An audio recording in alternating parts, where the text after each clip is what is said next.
마이크로소프트나 전 세계 프로그램 배포자에서 할 수 있는데요. 자신의 프로그램에 일련 번호를 써서 거기서 사용자를 알 수 있습니다.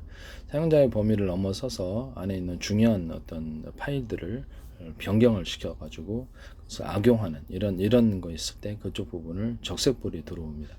그래서 수시로 어떤 프로그램에 대해서 검사하는 기능이 있을 수 있겠죠. 그래서 변경이 됐는가 안 됐는가. 그러면 사전에 어떤 바이러스에 감염됐는지를 미리 체크해서 제거할 수 있다는 점이 도움이 되고요. 또는 그런 감염된 것이 이쪽 수상한 이렇게 서버에 공격하거나 다른 서버를 공격할 때도 그쪽 서버에서 뭐 프로그램이 뭐가 됐든 간에 이렇게 마이크로소프트 윈도우를 사용하는데 들어온다. 그런데 거기 서버를 공격하는데 일련 번호를 다 부여를 해요. 일련 번호 부여를 하고 서버를 공격하는데 수상한 것을 꺼버리는 겁니다. 통신을.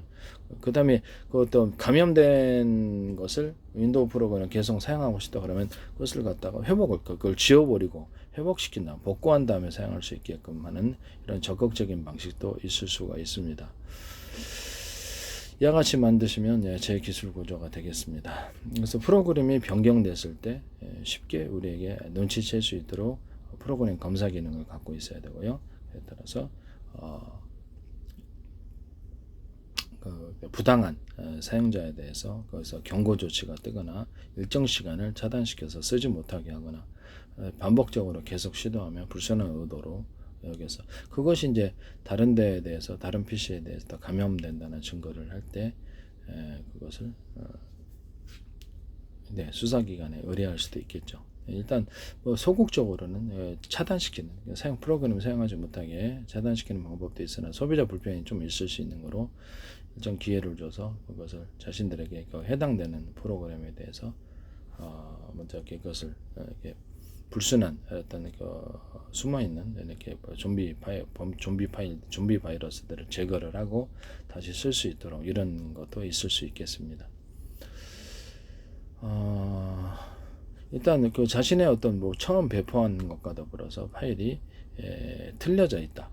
그러면 그 부분에 대해서 적색불이 회사에 들어오고 해당 사용자에게도 그것을 그게 경고가 뜨는 거죠. 이게 변경이 돼 있다라는 것을. 그래서 적절로 치료를 하든지 아니면 거기에서 통신이 일정 기간 차단을 시켜준다든지 이런 방법을 통해서 적극적으로 좀비 바이러스에 대해서 이것을 해결할 수 있을 것입니다.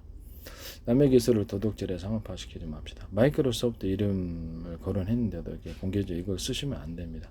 마이크로소프트는 제가 마이크로소프트 이름을 거론하고 쇼핑몰을 플랫폼을 이용해서 쇼핑몰을 만들거나 생활 속에 어떤 마트 같은 거 만들어 가지고 그래서 배송을 하거나 그 아마존, 월마트 같은 거 이렇게 사용할 수 있다고 그랬죠.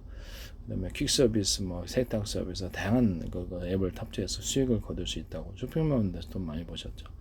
그다음에 여기 일반 인터넷 전화를 이렇게 휴대전화, 애플하고 휴대전화 연결하셨죠. 휴대전화하고 일반 전화하고 연결해 실질적인 전화 기능을 갖게 하면 거기서 굉장히 큰 부가가치 있을 거라는 것을 얘기하는데 그것도 하셨고요. 수익을 많이 거둔 걸로 알고 있습니다.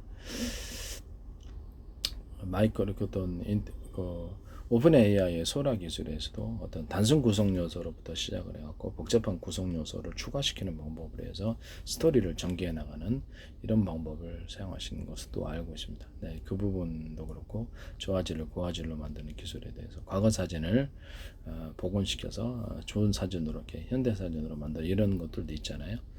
우리가 손글씨로 쓰면 키보드 글씨로 나온다든지 컴퓨터가 해석해서 AI가 할 수도 있고 그냥 일반 프로그램도 가능합니다. 이렇게 해서 적극적으로 화면을 갖다 화질을 좋게 하는 기술을 TV에서도 쓸 수 있는데요. 이와 같은 기술을 사용하시면 제 기술이 되겠습니다. 모든 제가 동영상마다 말씀을 드린 게 남의 기술을 도둑질에 상업화시키지 맙시다. 지적재산권법이라는 게 엄연히 있는데